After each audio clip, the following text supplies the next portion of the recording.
So here's some fun facts. If you ever go to Six Flags and you are a gentleman of my stature at 6'5", just be warned that some of the rides will not, you won't work on some of the rides.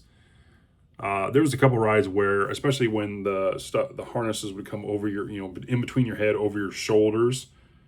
I was so tall, like it would hit my shoulders and wouldn't let the thing get all the way down to where it would engage. And yeah, and I had to get off a couple of rides. Yeah. It's kind of height discrimination, to be honest with you. As a tall guy, I'm pretty offended by it. It is frustrating, but I let it go because I wasn't going to damper the day. But yeah, just a little fun fact. If you are 6'5" or taller, a lot of those rides are not going to fit you. And the ones I was able to fit in, I mean, I was scrunched. Yeah. But anyways, I also, while the girls were on one of the rides, and I think it was this one here, I was sitting in the shade because it was like 95 and hot. And I overheard a dad joke, and I thought I would share it with these videos. But I'm always a sucker for dad jokes. They're just so stupid that they're actually funny. Most of them are. But this one was, I used to play the piano by ear. Since then, I've learned hands work so much better. Yeah. Maybe it was just because I was hot and tired and whatever that it just hit different. I don't know. But let's get to the video because that's why you're here.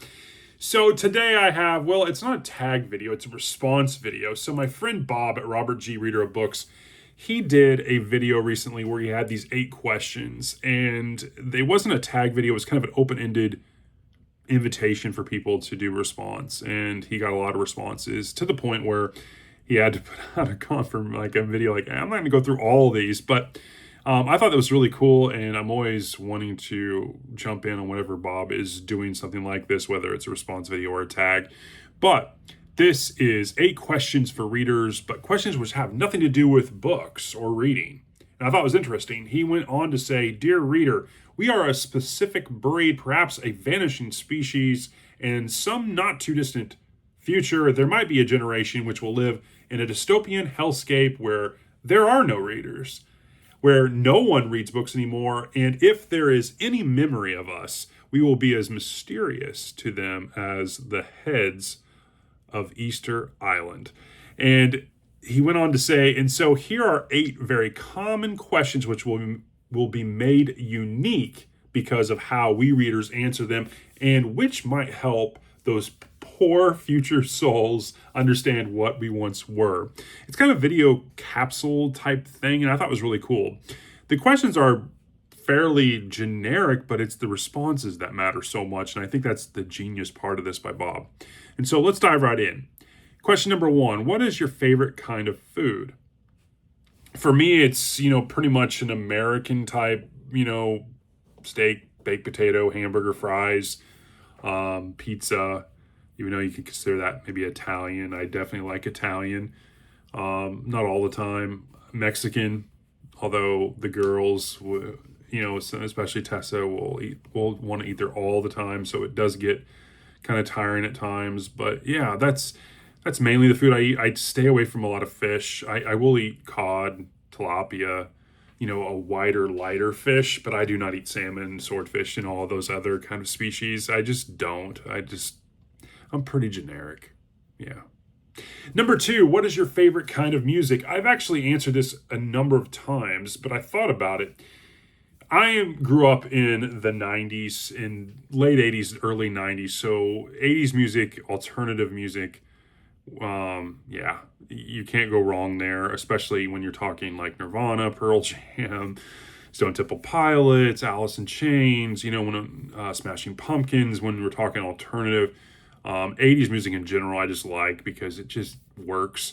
I like some of the older stuff, Fleetwood Mac, REO Speedwagon, the Eagles, older stuff as well. That was before my time, but it just is good, and I also enjoy classical as well. I pretty much am open to any type of music except country. Country, for whatever reason, I just don't enjoy. But yeah. Number 3, if you were prevented from reading ever again, what would you do? I would walk, exercise, probably get back into playing a little golf. That would probably be what I would do most. But yeah, that'd be what I do. So, favorite city. In the United States, I would have to say my favorite city. I think Austin, Texas is really interesting. I think it's got a nice blend. Definitely has a vibe to it that's interesting. Although we've spent some time, Tina and I have spent some time in Arkansas, out in the boonies, and thought that was just the greatest time because it was quiet and yeah. But yeah, I mean, we're not huge into big cities. I've spent time in New York. It's beautiful. It's fantastic. You could do something. You can never eat the same place twice if you. But it's just it's ginormous. New York City's big until you actually go down and you stare down the streets of Fifth Avenue, or you're in Midtown and you're looking down. It just is forever. Just this streets just go forever. It just is just huge buildings on both sides, and it's just incredible. But it's just overwhelming. But we're not huge big city people. So abroad, I would have to say Paris. Belgium, Venice was nice. I really enjoyed my time there. But yeah, those are probably my favorite cities. Number 5, your favorite beverage, alcoholic beverage. Vodka on the rocks, honestly, is probably my go-to, but I drink beer as well. Wheat ale, Corona, Modelo. I mean, yeah. I'm not a huge into the microbrew stuff anymore. I mean, I grew up drinking Miller Lite and Coors Light and all that. But nowadays, I like wheat ales and I like vodka on the rocks. Number 6, your favorite beverage, non-alcoholic. It's usually water and tea. I don't drink a lot of soda. Very rarely do I drink soda. Number 7, favorite time of the day. I have 2, believe it or not. I like the evening and I like the morning. I like the morning because it's quiet and I feel like I'm most productive in the morning. So I feel like I'm getting stuff done. I'm working through, my list here and checking off, I've got my bullet points of all the stuff I want to do, whether it's professional and personal, and I'm checking things off. And then in the evening, I like it because that's when I kind of relax, read, when I'm not doing it throughout the day as well. But it's that time where I can sit down and reflect back and think, okay, the day's done, I'm reading, and this is my relaxing time. So it's morning and evening, if that makes sense. I don't really have a favorite. It's not an either or, it's kind of both. So number 8, favorite season.